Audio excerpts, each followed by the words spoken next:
Max, thank you so much for coming on the AIM podcast. I appreciate you having me, Doug. Pumped to be here. Dude, I'm pumped. Ever since we met, man, in Denver at the HPLT event, man, you have such an inspiring story, and it's so cool to see the things that you're accomplishing, but more so getting a chance to meet you. I can sense that drive and determination, and I'm really pumped to share your story here on the show today. I appreciate it, man, and I'm appreciative that Mazza brought us together through HPLT. It was a great event. Happy he invited me out to speak and take part in all the stuff.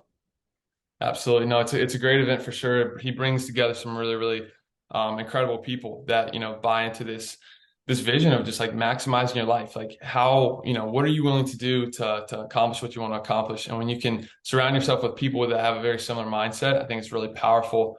And that's a big piece of, why I've been so thankful with this podcast. The guests we're able to bring on, I'm hoping bringing so much value to the listeners and encouraging them to take that step of faith and pursue the things they want to and pursue the things they feel called to. It just takes some work and some hustle.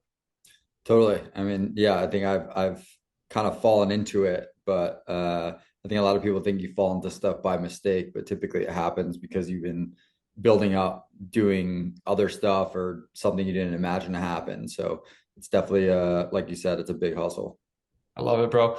Well, for everyone listening, I'd love to just share a little bit of your background, some to kind of get the context before we really dive into the nitty gritty of Siegelman Stable. But you come from a sports background, really, great soccer player. How did that kind of shape your foundation? And I'd love to hear more about like what led up to, you starting the business. Yeah, I think yeah, I grew up playing soccer, played soccer through college, played just for fun after. It's how I met Mazza actually, just like playing and working out when you moved into New York. We kind of moved in around the same time. And then I think I took like the same, like as soon as soccer was over for me in college, and like you weren't waking up early in the morning and going to practice or training and all that stuff, like I still kept that pretty rigorous like schedule of like I still wanted to wake up early. I still wanted to like get in a workout before you start your work day and kind of stay on that routine. Like I'm definitely a big routine person.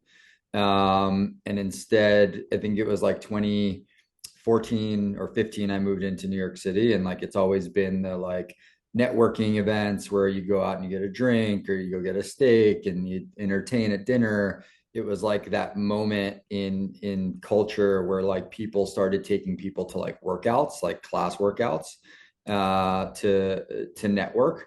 And I think that that's where I've like felt a comfort zone of like being able to network in that environment. So I think like sports for me obviously put me in that place. And then I think tearing my ACL and like focusing on my fitness and my health and wellness and my eating and all of that stuff then got me to that point of just having a passion for fitness that I used as a big piece of networking for me to build a Rolodex of good relationships to eventually help me through different things that I did and even now and still with Siegelman Stable. That's incredible, man. I think it's so cool how we're all called to different areas. We all have different passions. I have a sports background, I play college basketball, but the parallels between successful athletes and people that, at least were dedicated athletes to success in the real world or, after sport, I think it's so strong and it's so cool to see all the different little nuances of the things that you collect and the skill sets you acquire in that sport and that training that you're able to apply and see success in other areas as well.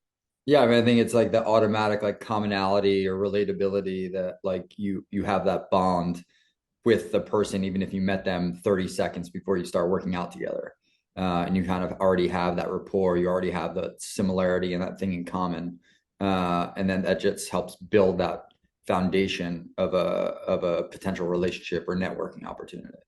100%. I want to talk about Sigma Stable. Obviously, it's your brand, what you've created. I would love to hear more of the backstory of what motivated you to start the brand. I know a little bit of it from HPLT, but I'd love to maybe you share the story just for our listeners and kind of what got you put it on your heart to make that move.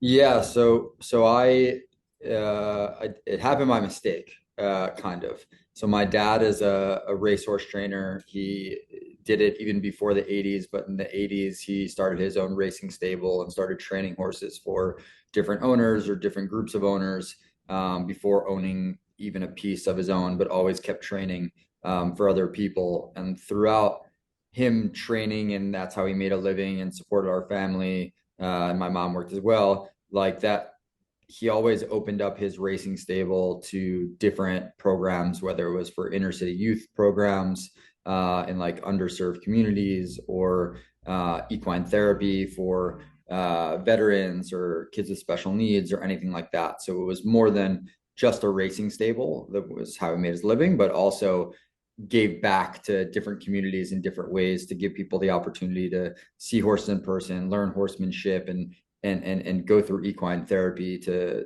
help cope with different things. I never had anything to do with the horse side of business at all. I stayed away from it. I don't know if he strategically did that or not, but I just never got involved with it in any way. But obviously grew up around horses more than most kids who grew up 30 minutes outside of New York City.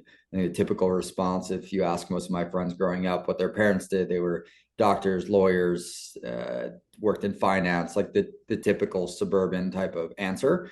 And fast forward to the pandemic, I did creative and marketing and social for a lot of athletes and brands and music artists and stuff. Fast forward to the pandemic, was clearly not traveling as much for projects and work, and just decided for fun to make a few hats and sweatshirts in different colorways, with the two logos that my dad had that my mom actually hand drew for him when he started his business in the 80s.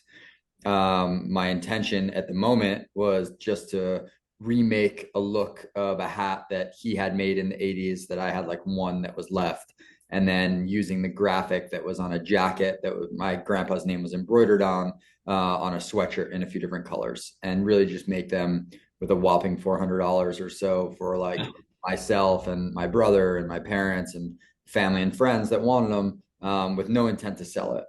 But once I started wearing it, once other people started wearing it, I was just hit up enough on Instagram to finally decide to like, all right, I'll make some more of this stuff and just like reinvest my money back into it, like that few $100s, and launch a Shopify and see what happens. As soon as I decided that I was going to sell them to profit, I always said that we would donate a portion of proceeds to different equine therapy programs, because now we're not just selling apparel or starting a fashion brand. Like, we're telling my dad's story, and this is how we're doing it through fashion and this apparel. And that's how it really started. Like, the first time we did it, obviously I wasn't making a ton of pieces, sold out. I was like, all right, maybe we got something here, reinvested all that money back into it, did it again, sold out. Started like, oh shit, maybe we actually really have something. Like, starting to build my confidence in it, and then started gifting some people that I've worked with in the past. Had like a few NBA players wear it in the bubble, when they were down in Orlando and Disney in the bubble, and a few other people, and had a lot of like spikes in website traffic and visibility through social. And now we've been doing it for 2.5 years, and it's been fucking crazy. Bro, let's go, man.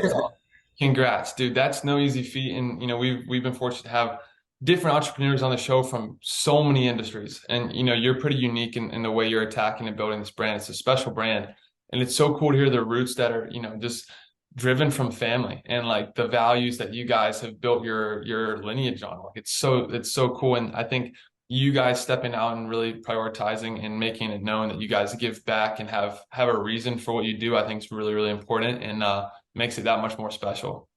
Yeah, and I think like we're in a place now that it's so easy to start a brand. Like the creator economy like makes it, which is great. And I think that there's a lot of opportunities and there's room for everyone. But I think having that brand history and that heritage story and having a purpose, I think, is really what helps break through a lot of that clutter and noise.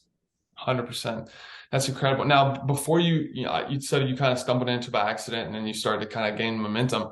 Did you have any personal like experience or background in business, like as a kid, like selling lemonade or flipping shoes? Like, did you have any type of hustle like experience, or was this kind of your first stab at like, okay, I'm going to try to, build a Yeah. business? I mean, I definitely sold lemonade in iced tea at some point, and I think I actually vaguely remember having a killer day where we made like 1,200 bucks. So we must have had a busy corner when I On was lemonade? I was like real young. Yeah. Like Oh, we were crushing. We were overcharging and crushing. I definitely flipped sneakers for like a little bit. I think my fiance has talked me out of spending so much money on sneakers now.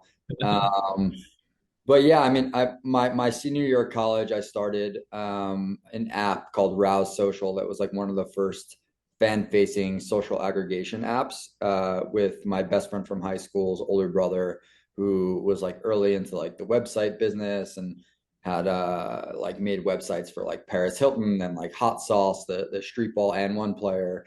And then we had the opportunity to link up with LL Cool J as a co-founder and investor. And I think that's what really opened up my door of like figuring out how to network, figuring out how to keep and maintain relationships with people, even if you had nothing to offer at that time. It's like, what can you do for them, whether you're getting paid or not? And I think that was like a quick early lesson for me to learn that you should work for free. You should give them everything you have, even if you have really nothing tangible to offer at the moment. And then figure out how to keep that relationship if valuable for both of you and it makes sense. So I think like the hustle for me was like maybe not necessarily uh, money driven or immediate money driven. It was more about like my network being my valuable piece in moving forward with stuff. for sure. And I want to dive into that a little bit deeper if you're cool, because I think that's a piece that you're obviously an elite connector, an elite networker. I don't really like the term network. I think connecting is so much more strong. I think it gets thrown around. Everyone's like, I want to network, I want to network. But I think when you can connect with someone and really find something in common, some way to, exchange value back and forth. But I'd love to hear more of your process with that. Because you talk about when you're just getting started, I feel like a lot of people that listen to the show are like, I want to get connected. I want to like meet the right people. I want opportunities. Yeah. How do you kind of get in the door? Because obviously now you're in a position where you have extreme credibility. You've got a strong brand. You've got XYZ wearing your hats. Like you have a lot of pull. How did you get there? You know what I mean? It's a long road. Like I think it took me probably 8 to 10 years to figure out one, how to monetize it. I think that's like one of the toughest things. Like you can't put on your LinkedIn or on your resume that you like are a professional dot connector. Like that's not a job. I think they're like it's hard. It's so hard to describe. Like there's not one strategy that works. There's not one way to make a connection or to make a relationship with someone that works. Like you need to feel it out. Like we were just saying, like a lot of I'd say 90% of my connections up until 2020 were through fitness. Whether it was LL Cool J, whether it was Brian Mazza, whether it was whoever, like it was through fitness. Like that was like the main ground for it. And then we brought it out into different verticals of life and what we were working on and what we were putting our money or our time into. So I think for me, it's like it took me a while to figure out. I still have there's times still now where I'm like, I don't know how to monetize that.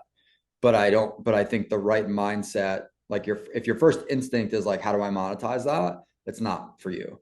I think like for me, it was like, I'm not about to I'm happy to introduce people together and not try and figure out immediately how to monetize that. Like it's very hard to ask to be like, okay, I'll introduce you to this person and this person, but if something happens in the middle between you guys, I want some skin in the game. Like that's a really hard conversation, especially for like a 20 something year old that like is still trying to figure it out and you're still trying to figure out what value you bring to the table other than making that connection, which by the way is very valuable, like very valuable. I don't want to understate that. Sure. I think it's a buildup. I think you need to learn, and I don't think that there's only one way to do it. Yeah, 100%. I've been around some people that have kind of taken the approach of like, obviously you need to do it in a thoughtful, like there's a way to do this, but just give, and good things come back. And it's like if you're known, you're doing it intelligently, like you're bringing people together, you're trying to help, you're trying to connect. You then become extremely valuable because people know what you're capable of. And if they don't take care of you, you're likely not going to continue to give. And I think you can do it in a way that's fair, in a way that's helpful, in a way that's beneficial to all people. But it's definitely an art and it's definitely a skill. And I think it's something you have to go into it with the right heart posture. Yeah, it's a lot more art than science or math. Definitely a lot of art. I think like I mean there are people who are you would be like they could DM anyone because of their name or what they did or what sport they played or what album they put out or whatever their name is. And they won't be the one to reach out to that person direct. They'd rather ask me or ask someone else to make that connection. Um, so it's just like, so if they're not comfortable in doing that and reaching out and trying to make that connection, like there's no reason that you can't become that person if that becomes your art to do it. For sure. For sure. I want to jump back to the early days of you starting the business because you talked a little bit about the timeline. You started making items for family, for friends, for close people. You put on it, through social, you were getting higher demand, more people were reaching out. When was it that first saw that first hit where you're like, dang, like this might change the business? Like, was there a pivotal moment for you or was it pretty gradual? Yeah, I think we've had a few big moments when big name people have worn it and worn it in the right place at the right time. And I think that that could happen to brands. It could happen to brands a lot. And I think it's a lot of how you manage it and how you figure it out and how you, I don't want to say take advantage. It's not the right phrase, but like Capitalize? how you capitalize on that moment, how you take advantage of that moment. Like it is what it is. Like how you take advantage of that moment, like how you market yourself in that moment, how you speak in that moment. Like I think that that is just as important as that moment happening. I mean, we were the first person to wear it was Future in a music video, was wearing one of the OG colorway hats.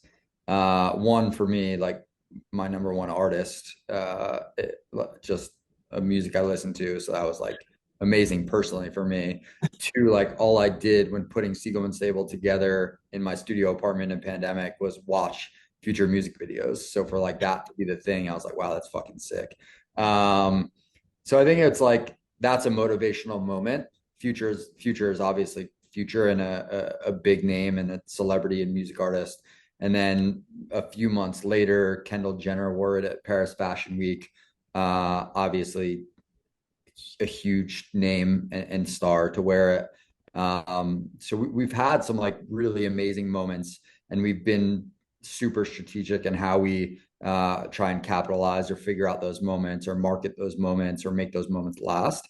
And I think a lot also has to do with like different projects that we've done, whether it's collaborations or pop-ups that we've done or our own capsules that we've put out. And like we're not even at the point of like putting the stuff we really want to put out yet. Like we're close now, but like 2 years ago, 2.5, 3 years ago when we first started this, like I didn't know what I was doing. Like I was just no clue. I was building a brand with simple items that was easy for me to do because I didn't have a fashion background, but I knew how to market. Hmm. And now that we've established ourselves to an extent, like we're nothing in the drop of a bucket at this point. But now that we've established ourselves, have an amazing community and customer base, as of now, there's huge opportunity for scale, but scaling too fast is also not cool. And that's not what we're trying to do. We want to be slow, strategic, and do everything the right way.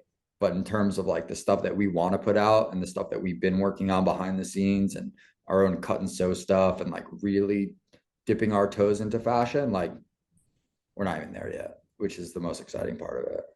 100%, bro. That's amazing. How has your mindset changed? And maybe it hasn't, but like from that first moment of you seeing that Future video of him wearing your hat, which is like a surreal moment for you. You're trying to like just have this, you're having this realization of like, dude, this guy that I've looked up to that's been, motivated, inspired me is wearing my hat to where you are now doing, collaborations with Muhammad Ali's their group and and seeing all these different people. How has your mindset changed throughout that time or, developed in different ways? Yeah, I think like I think Future or Kendall or Bieber, like whoever the name is, like wearing our stuff are just like motivational things. I don't think that's like oh I made it moment. I think it's like okay, let's keep doing this because like we have momentum, we have consistency, like we must be doing something right. Our brand voice is right, our mission is right, our clothes are good, the way it looks is good, it feels good. Um, so I think probably the Future one was like shut all the haters up probably. I was like, okay, maybe he's got something. Not that it's ever been about proving anyone wrong, But I think when I first started this, like even my dad, who like is Siegelman Stable, is like, who the fuck's gonna wear a Siegelman Stable hat, right? But like looking back on that, it's like, why are we gonna be so negative about that? It's like I'm gonna fucking do it, right? Like basically, I got to the point where like I'm gonna fucking do it. So I think like now it's more about how can we get better versus like how can we do it. And I Mm, think that's been like the Siegelman stable right now is like me and my fiance. We're like the only people doing this on a daily basis, like from fulfillment to design to marketing to PR, like it's two of us. That's it. So like our mindset is like, okay, we could do better. Like the Muhammad Ali thing was like amazing. Maybe our best content that we ever did. The opportunity obviously was amazing. We're thankful that that came our way, but it's like, okay, how can we be better? Like we're happy with it. It's not like we're never content. It's like, how can we be better? yeah. I think that's a common theme you see in a lot of very successful entrepreneurs. You have to, well, the moment you settle is the moment you stop growing. Like you can't stop. You can't stop. Yeah. Can't because then it's over.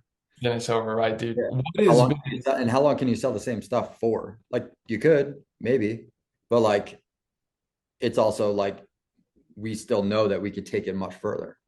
yeah, 100%. And that kind of like segues nicely into the next kind of question I have for you is like, what goes on? I'm super curious in your design process, you guys coming out with different styles, different colors. Now you're actually stepping in a different product line with jackets and stuff like that. How has that process been for you from kind of like inception to where it is now? Yeah, I think you get to certain points, and I don't think we perfected it yet. Like you're like, okay, we've done super well with product A and B. Let's keep it going. What can we add? What can we test? Who is our audience? Who are our customers? What does our community want? What's our community asking for? Like what do we really want to be? Like there's so many questions that have to be answered like on a daily basis for planning different capsules or collaborations or product launches. And I think like at the end of the day, it's like be true to who we want to be, and the right people will come to us to be our customer. I think as soon as you move into I want to sell $10 million in this structure hat and that's it, like you can do that, but there's no longevity to it. Like there's you need to decide at some point who you want to be, what you want to be, what you want the brand to be. And I think if you lean into what you really want, as long as it takes, you'll get there eventually. For sure. As you guys have had success and grown and had opportunities to work with had larger partnerships, has your mindset or like vision for the brand changed at all? Or have you seen any type of developments there? Or are you guys still kind of narrowly focused on how you originally envisioned and started the company? Yeah, I mean, we're super like head down. Like if someone comes to us and wants to do a collaboration and we're not aligned, we'll pass on it. It doesn't matter how big they are. Like I had to say the hardest no that I've had to do so far, and I won't say who it was a music artist that I probably listened to for 90% of my childhood. Wow. And like to have to say no because you just didn't see the brand alignment for how the product would where the product would be and just how it would be sold and all of that is like not fun. But also in the back of your mind, it's like, oh, I can do that. But it's also not fun.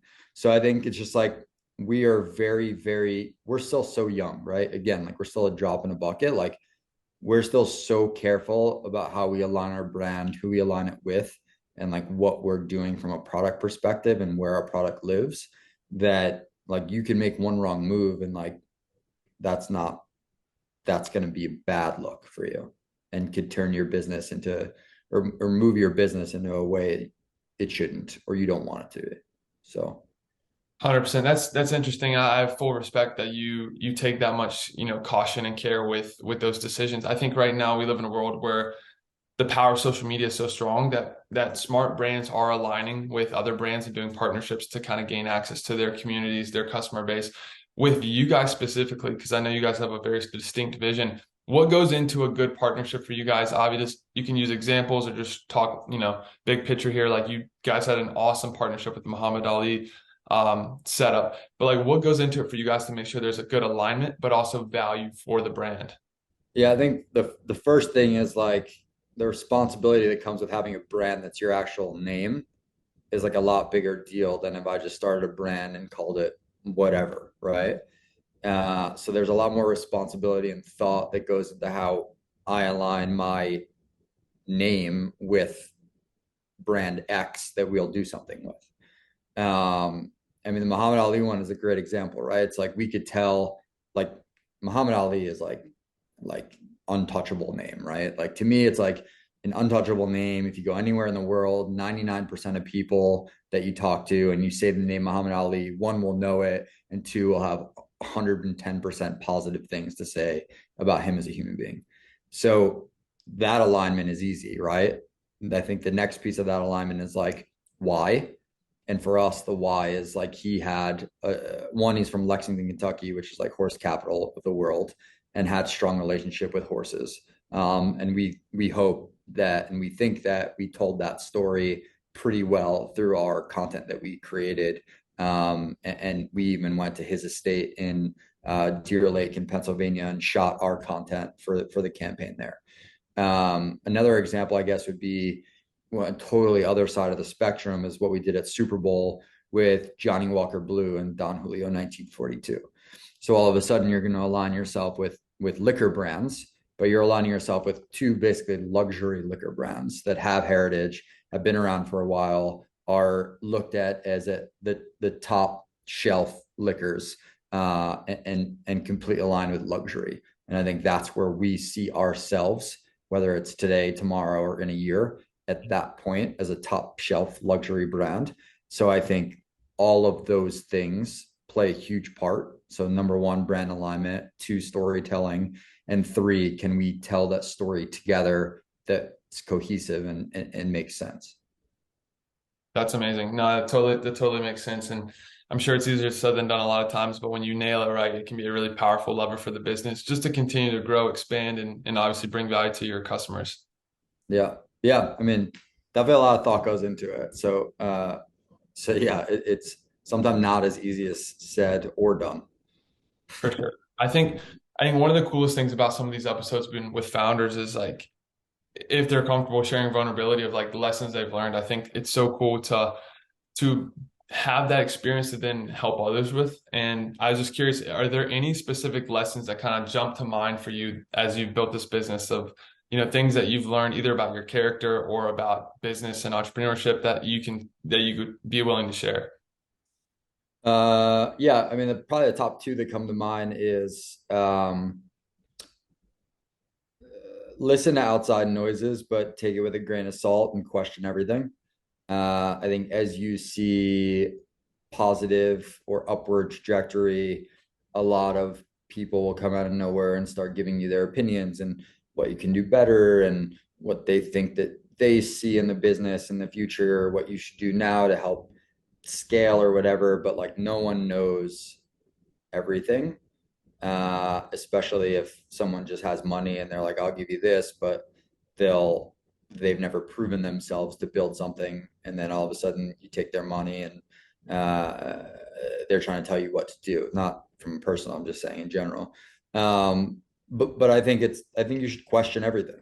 I think you should really like I'm full advocate of like be a sponge, listen to everything that everyone has to say, but totally question everything and do the things that feel right and make sense for you, especially if everything that you've done has built a business to a place that you think it's a gradual success to the next level. And then the other thing, maybe cliche or not, I was always of the mindset like you don't want to work with friends and you don't want to work with a significant other and you don't want to work with people who are close to you because you don't want to overlap your personal relationships and your work relationships. When I first started dating my now fiance, but then girlfriend, I said that I never wanted her to get involved. And that was a one man show and all that stuff. Probably the best thing that's ever happened that she got involved. And now that it's just the two of us doing all of this stuff, and it's like we live and breathe it, and I'm good at what I'm good at, and she's good at everything else. It really helps to have that cohesive relationship on both sides. So be open to it. I'm not saying that's always the case. I think we're lucky. And it's a positive that you spend all that time together versus like you're always on top of each other. Um, but again, I'm not saying that works for everyone. I'm just saying I think we're in a lucky position that that's the case. That's awesome. And I think that's interesting because even a lot of my friends, are dating or married to, the person they're either starting a brand with through the creator economy if they're influencers or, whatever the case may be.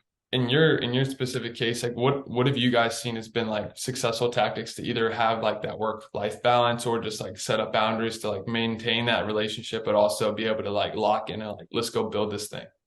Yeah, I'm not sure that there are boundaries, to be completely honest. And I think if you have a good flow of life and work, like there could be days where we wake up at 6 a.m. and it's like we talk about work until midnight, like 6 a.m. to midnight. And then there are days where, but like at the end of the day, it's like you get to travel with that person for work. You get to work with that person all day. Like we talk about all the time that we like put the spin on it that we're lucky. But like if you think about pre-pandemic and before that, I mean, when our parents working or whatever, it's like my parents only saw each other like for 3 hours a day. Like my mom ran out the door to work. My dad was gone at like 4 or 5 in the morning to go to work. And then they got home at night and you had dinner and you put the kids to bed and you made them do their homework. And like that was it. So it's like we're in a lucky situation where it's like you do get to spend all that time together. And maybe some people don't want that, but it works for us. It's awesome, man. No, I respect that. I think that makes a ton of sense. I want to talk about where all this is headed. I'm sure you guys, obviously, you have so much momentum and whatever you're allowed to share here, but like, what exciting projects do you guys have in the pipeline? What is kind of the vision as you continue to grow this thing? Where is Siegelman Stable headed right now? Yeah, I think we're definitely a lot of positivity around us, a lot of like amazing momentum, amazing projects coming up. Probably have 10 to 12 in the pipeline that's just either our own or collaborations with sport teams or other brands or whether it's fashion brands or other. But I think the most exciting thing is just like our own cut and sew pieces that we're now just developing our own stuff versus like ordering blanks and that whole game. And that's how I started it. So I think just seeing the progression and kind of where it's going and having that build up is really the exciting part of it. So on the up, hopefully, overall, on the up. That's amazing. I'm excited to watch you continue to crush it, bro. It's been so cool to see all the success you're having and the positive impact you're having as well. I think it's a really special combination. Not everyone can do it, but you're doing it in such a cool way, man. So I'm super pumped for you. I appreciate it. Let's go, dude. My last kind of question, and this is more just like business 101 with like different, obviously there's so many different business models. Some people try to bring products or services to market that scale very quickly, and are kind of reaching the mass market. You guys, I feel like, are a little bit in a more niche situation. You guys are very, very smart and strategic with marketing. You guys have had a lot of success with drops and selling them out very quickly. With the model you've approached and you've kind of gone after, how does that model scale? You talk about this earlier, like you're positioning yourself in a way that you'll be able to scale this. How does this idea and this brand scale to the masses while also maintaining the integrity of what you guys are trying to accomplish? Yeah, I think that's the fine line of figuring that out, right? Like I think that that's the biggest I think that's the biggest question that a brand, when they get to like our point, has in trying to figure out. You want to keep the limited, you want to keep a secondary market, a healthy secondary market. You want to see products on resale, but you also want to keep revenue moving and have that. I think like we've done that model and I don't see us changing that model on our limited stuff. I think there could get to a point where we have certain items that are always around. And I think that as we continue to grow our offerings in terms of different pieces, it opens the door to have stuff sometimes always available, some always on products. But having that limited drops and all that stuff, I don't see changing. And we've had opportunities too to be in stores and all that, and I just don't see that is where we are at the moment, and so we're not doing that. For sure. It makes a ton of sense, man. I'm pumped for you, dude. Max, thank you so much for coming on the AIM podcast. You've been a tremendous guest, and I appreciate you taking the time to share all the value and experience that you have and all the cool things you guys are doing with Siegelman Stable. I appreciate it, man. Thank you for having me on. Always good to see you. Let's go, bro.